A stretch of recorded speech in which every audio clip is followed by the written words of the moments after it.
Hi, I'm Paris Fiedler. And I'm Morgan Lane, and we're from Horsham Pony Club in the Midland zone of Pony Club Victoria. And we're here to show you how we present our horses for a pony club competition. This is my horse Rocky, and we begin with a thorough rinse with water.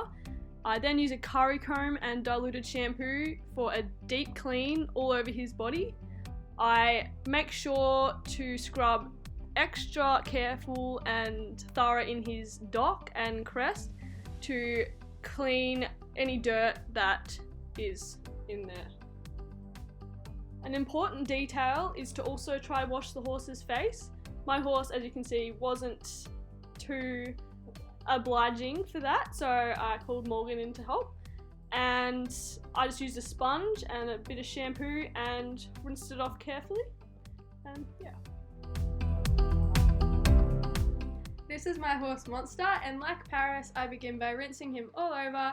I then go in with a diluted shampoo and I put it on with a sponge. I then use a magic brush or a curry comb to remove any deep dirt.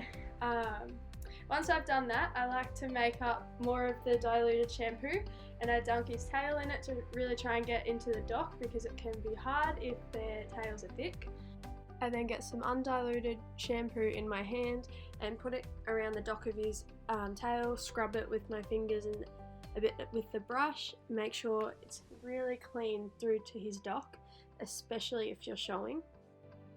After I've done that, I condition the bottom of his tail, but not the top, particularly if you're going to plait. Once I've put that in, I sometimes brush it through, but if that's a struggle, I don't want to pull hair out, so I put in a detangler and brush it out once the detangler is in it. After that, I like to get some shampoo straight from the bottle and put it in his mane to try and scrub his crest to get rid of any scurf and make sure that it's really clean once we plait it. Once I wash that out, I don't put conditioner in his mane because we're going to be plaiting it. And I give him a thorough rinse to get any conditioner or shampoo out, scrape him off, towel him off and let him dry. Sorry, you'd also notice that I use a sponge to wash his face in that clip just there. Using a false tail is a worthwhile accessory to help balance out the picture of your horse when you're competing. I first start by finding the very base of the dock and I pull out a small section of hair which I split into three. I then find the loop at the top of the false tail and poke one section through. I then plait down as far as I need to. I use two bands for a secure hold and then tie the whole plait into a knot, pull it up to the top, and then cut the base of the tail to match the false tail. To begin plaiting, as a general rule, we plait on the off side of the horse, so the right side. So I just begin by brushing it over to that side to make it easier. I then separate the mane into equal sections in which I plait down. Before plaiting each section, I put a strong hair gel into each section just to help with grip and making it tight and secure. So yeah, I then plait all sections down.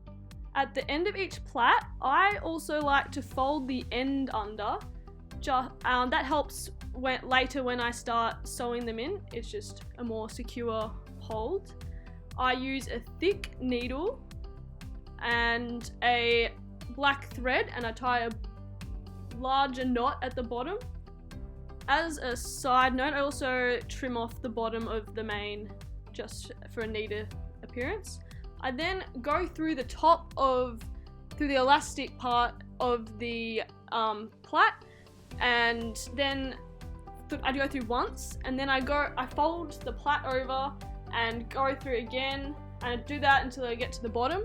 I go through the plait a few times until it is strong enough to cut the remaining thread off without an extra knot at the bottom. And this is the final product. I then do a normal French braid starting at the top of his forelock and strengthen it with some of my hair gel. At the bottom I just continue plaiting and I then use a finger and poke a channel up through the inside of the braid, which I then poke the plait up into with the another rubber band, I then make a bauble out at the top, and yeah, it's done.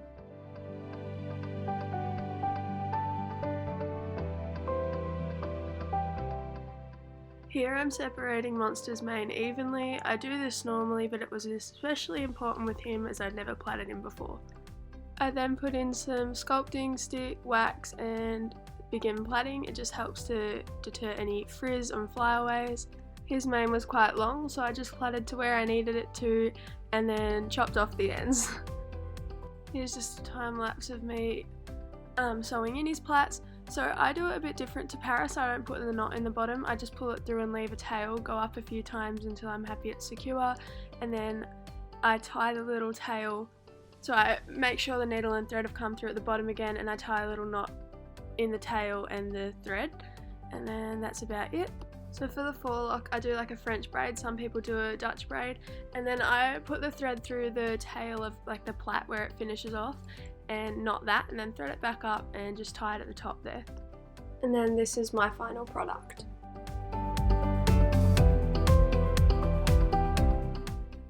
Here I'm just trimming out his bridle path and his wither. You can use clippers like I have, or you can also use scissors if you don't have any of these. You can also trim out his ears as well. We didn't fully clip out either of our horse's ears, but if you wanted to, particularly for showing, it's always a good option. For dressage and eventing it's less important, and it's really up to your personal preference. This is optional, but it's always a nice finish just to help brighten up your horse's white socks if they have any. So I'm just clipping out the white part, and we later put a white chalk paint on just to enhance the colour. This is particularly useful for like showing. There are many different things you can use for this. This is sockum, or you can use Bling It On Pony, and you paint it on. You can do it the night before and then brush off any excess in the morning. We had enough time for it to dry on the day, so we just brushed it off before we tacked him up. Braiding the top of the tail is optional for dressage, but for showing it's probably preferred. And instead of braiding, you can also shave the sides of the tail. For braiding, we suggest doing finer bits of hair just to make it neater instead of like larger chunks. We braid down to about the point of the hips, as you may be able to see. So here's just a flat lay of our uniform. I'm wearing a polo shirt, white breeches, and I have the jacket there as an option. And I'm in a white collared shirt with a tie and a woolen jumper with banana jotties. Here's how you put the badge on a t-shirt. We're both K certificates, so we've got our purple certificate disc on the back. And we've both been to state level, so we also have a state level competitor badge. Here I'm cleaning my saddle blanket. I first give it a vacuum on the front and back because we were trying to remove any hair and things. The lights picked it up and made it look a little funny here, so I'm sorry about that.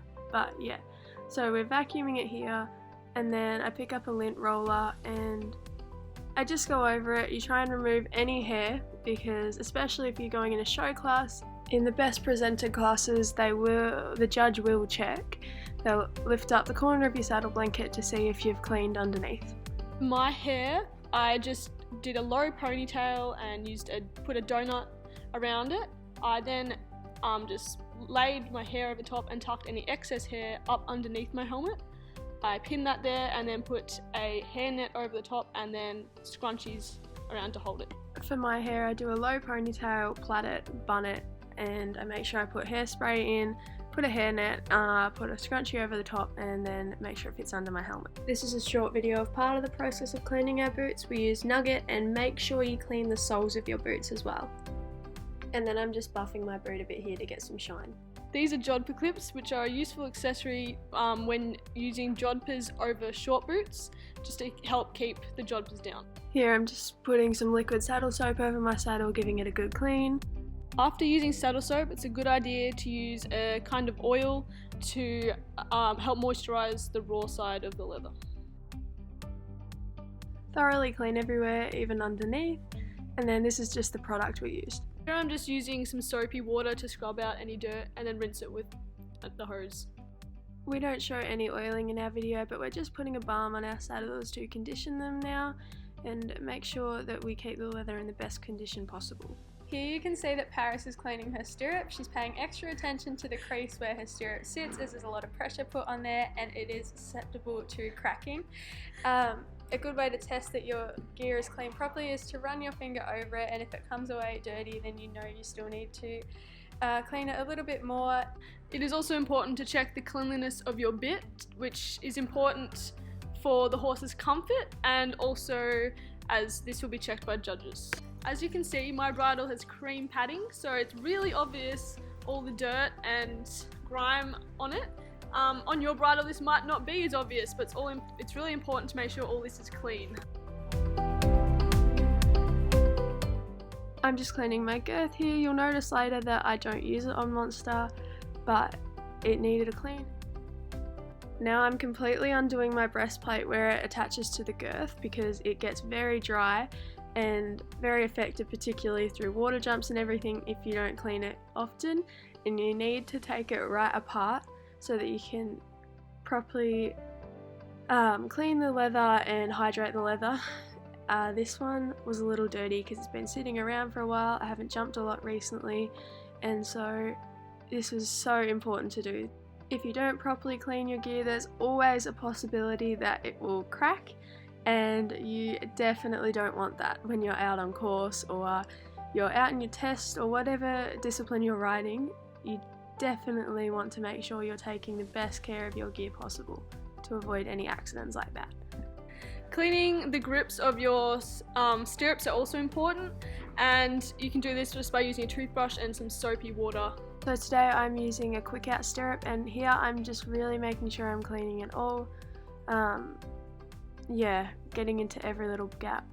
And now that our gear's all clean, we can put it on and we're ready for competition. So this is Rocky and I's final outcome, and as you can see I also have the joddy clips connected to my jod bit. Here's Monster and I all ready and with little boots on him so we can go off on our cross country or around our show jumping.